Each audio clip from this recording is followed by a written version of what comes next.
सगळ्यांना good morning. मी वर्षा तुमचं आपल्या यूट्यूब चॅनलमध्ये आणि नवीन एका ब्लॉगमध्ये मनापासून स्वागत करते। तर आता इथे वाजलेले आहेत सकाळचे 7 आणि तशी तर मी 5लाच उठलेली आहे। सरांचा टिफिन वगैरे बनवून दिला आहे, व्यायामही झाला आहे, झाडलोट वगैरे झालेली आहे, कचरा काढून घेतला आहे, आंघोळ पण केलेली आहे आणि फ्रेश झाली आणि त्यानंतर इथे माझ्या कामांना मी नॉनस्टॉप आता सुरुवात केलेली आहे। तर हे माझं रोजचं रुटीन आहे असंच, आणि मी तुमच्याशी बऱ्याचदा शेअर केलेलं आहे। तर आता इथे सगळं अस्तव्यस्त सामान वगैरे पडलेलं आहे, तसेच कपडे वगैरे, अंथरुणाचे कपडे, बेडवर सगळं बेडशीट वगैरे हे सगळं आवरून घेते। एक एक रूम आवरले ना की मग काय होतं की कामं पण पटपट उरकली जातात आणि तेवढंच छान स्वतःला फ्रेश वाटतं, कोणी आलं तरी असं ऑफवर्ड वाटत नाही। तर आता इथे देवपूजा वगैरे पण मी करून घेतलेली आहे, मुलांची पण आंघोळ वगैरे झालेली आहे, त्यांना नाश्ता वगैरे दिला आहे आणि ही माझी रोजची नित्यपूजा। देवांना रोजची आंघोळ, पुन्हा जेवढं काही मला करता येईल तेवढं मी स्वामी सेवा करत असते। कालभैरवाष्टक, पंचमहायज्ञ हे मी तुमच्यासोबत बऱ्याचदा शेअर केलेलंच आहे आणि घरामध्ये धूप दीप अगरबत्ती लावलं ना की खूप प्रसन्न वाटतं। अगदी तुम्ही लेट जरी उठला आणि घरात दिवा जरी असला ना तर खरंच मनाला खूप छान आणि प्रसन्न वाटतं। तर ही सकाळची मॉर्निंगची कामं पहिली उरकली ना खूप हलकं असं वाटतं आणि बऱ्याचदा काय होतं की आपली जी क्लिनिंगची सकाळची झाडलोट, देवपूजा, आंघोळ वगैरे ही सगळी कामं आवरली ना की आपल्याला कामं पण सुचतात, ॲक्टिव्ह फील होतं घरातले आणि पटपट आपल्याला वेळ पण मिळाल्यानंतर आपण एक्स्ट्राची पण कामं उरकू शकतो। तर आता मी सकाळचं पहिलं सरांना टिफिन वगैरे दिल्यानंतर माझा रोजचा व्यायाम असतो। व्यायाम झाल्यानंतर मग आंघोळ वगैरे, झाडलोट, आंघोळीच्या अगोदरच मी कचरा वगैरे सगळं काढून घेते, फर्निचर वगैरे सगळं काही असेल ते पुसून घेते आणि नंतर माझ्या कामांना मी सुरुवात करते।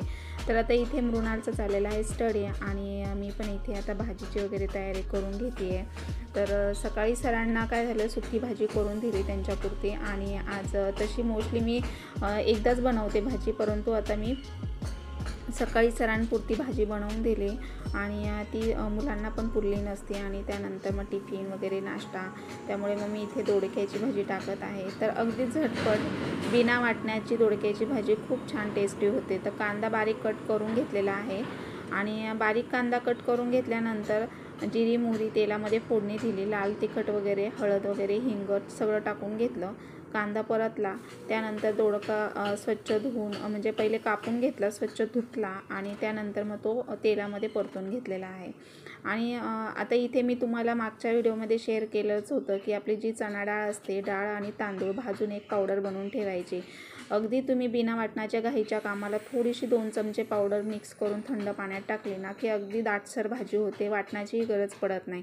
तर अशा पद्धतीने मी झटपट अशी भाजी केलेली आहे, तुम्ही बघितलीच। त्याच्यामध्ये मी 2 ते 3 चमचे दाण्याचा कूट टाकला, चवीनुसार मीठ टाकलं आणि थोडंसं पाणी टाकलं, ग्रेव्हीच बनवणार आहे, मुलांना डब्याला नेता येईल अशी।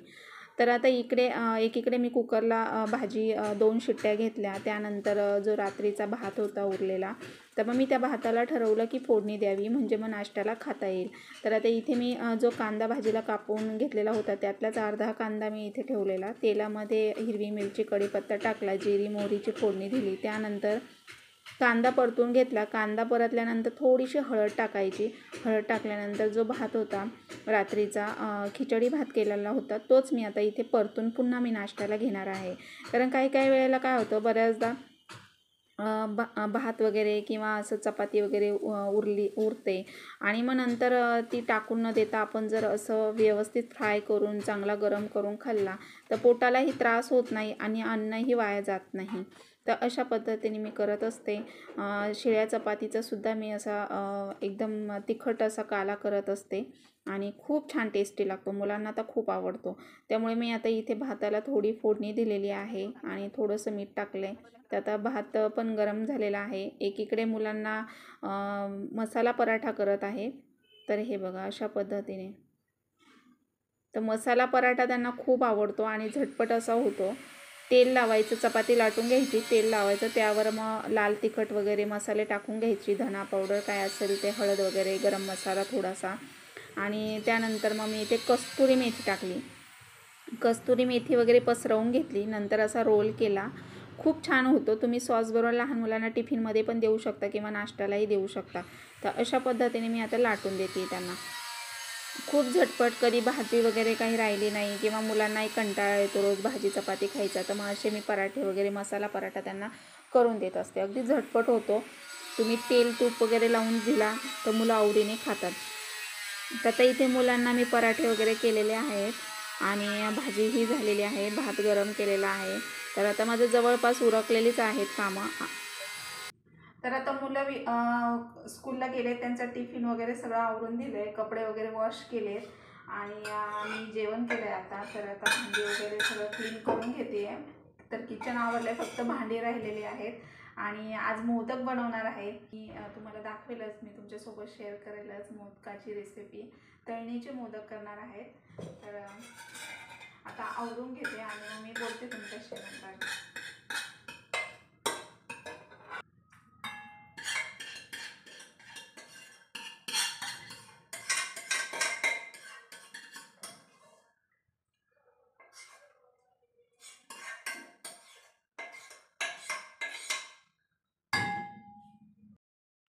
जेवण झाल्यानंतर मग सगळं किचन वगैरे क्लीन केलं, भांडी वगैरे सगळी घासली, जेवणाची स्वयंपाकाची काय होती ती सगळं किचन आवरलं, कपडे पण वॉश केली. कपडे वगैरे सगळं आवरल्यानंतर फरशा वगैरे सगळं पुसल्यानंतर मला 1:30-2 वाजले आणि त्यानंतर मी इथे घेतलेले आहेत मोदक करायला. तर विचार केला की चला मोदक करावं, घरामध्ये नैवेद्य दाखवावं आणि तसेच मुलांनाही मोदक खूप आवडतात. त्यामुळे आज मी इथे मैद्याचे मोदक बनवणार आहे. तर मी त्यासाठी खोबरं पहिलं किसून घेते आहे आणि आता थोडा वेळ TV लावला आहे आणि खोबरं किसून घ्यावं म्हटलं. आणि खोबरं किसून झाल्यानंतर मग मी पीठ वगैरे भिजवणार. तसं मोदकाला एकटं म्हटलं की उशीरच होतो आणि करायला वेळ लागत नाही. तळणीचे मोदक पटकन होतात अगदी झटपट.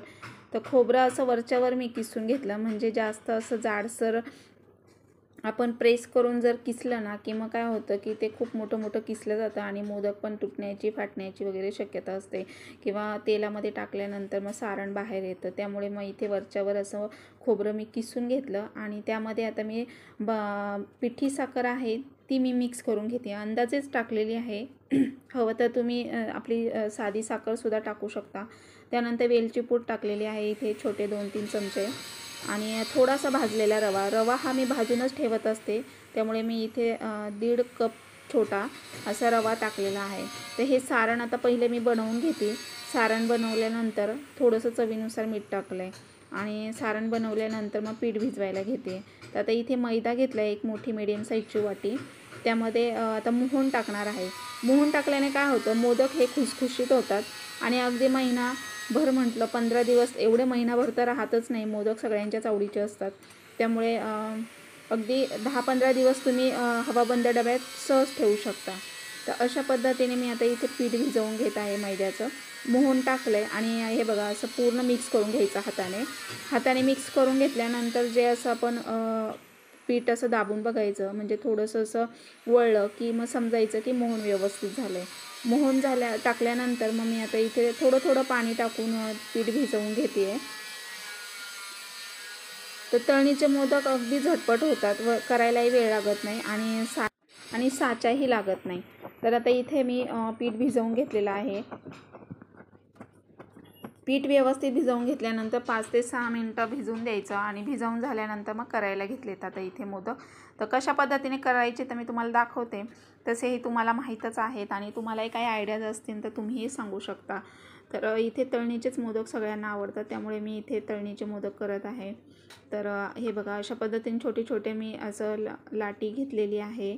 जेवढ्या साईजचा करायचं तेवढं पीठ घ्यायचं गोळा बनवून आणि त्यानंतर मग त्यामध्ये सारण जास्त भरायचं. सारण मी इथे 1.5 ते 2 चमचे, आपले जे नाश्त्याचा चमचा आहे त्या 1.5 ते 2 चमचे मी असं सारण भरले, म्हणजे मोदक छान असा दिसतो आणि खायलाही खूप छान रुचकर लागतो. तर आता मी सगळे मोदक बनवून घेते आहे.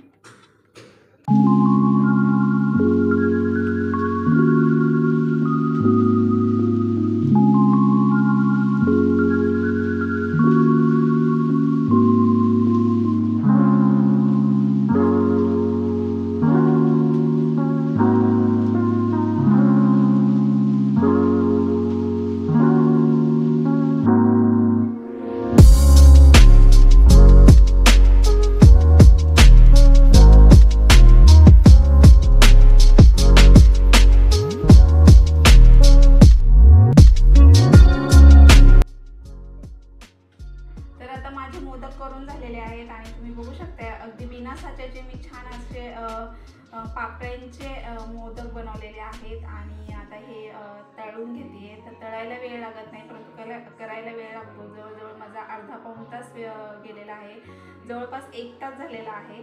आणि मी मोदक बनवून घेतलेत आता. तर आता तळून घेते, दाखवते तुम्हाला मी. तर मोदक तळण्यासाठी इथे मी कढईमध्ये तेल तापायला ठेवलेलं आहे. आणि मोदक टाकताना पहिलं तेल व्यवस्थित तापवून घ्यायचं. नंतर मोदक 4 ते 5, 5 ते 6 या प्रमाणामध्ये टाकू शकताय तुम्ही. तर इथे मी आता मोदक सगळीकडनं असे उलथणीच्या साहाय्याने बघा असे हलवून घ्यायचे आहेत, म्हणजे एकसारखे तळले जातात, एकसारखा कलर येतो आणि खूप खायला रुचकर लागतात. तर करण्याची पण एक वेगळीच पद्धत असते. तर अशा पद्धतीने हे बघा व्यवस्थित तळून घ्यायचे. अगदी एकसारखा कलर आलेला आहे, तुम्ही बघू शकताय. आणि खायला तर खूप छान लागतात, तर अगदी खुसखुशीत होतात. तर आता इथे माझे मोदक तळून झालेलेच आहेत जवळपास, हे बघा.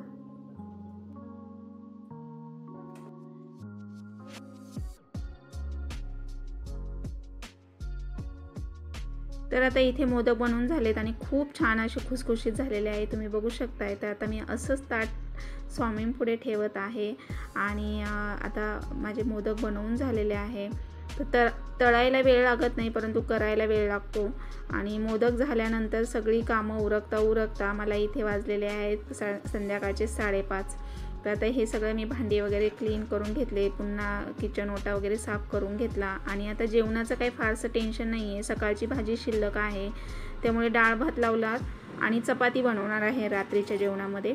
तसेच खाली सोसायटीमध्ये संगीत खुर्ची आहे, त्यामुळे खाली जाणार आहे आरतीला गणपती बाप्पाच्या.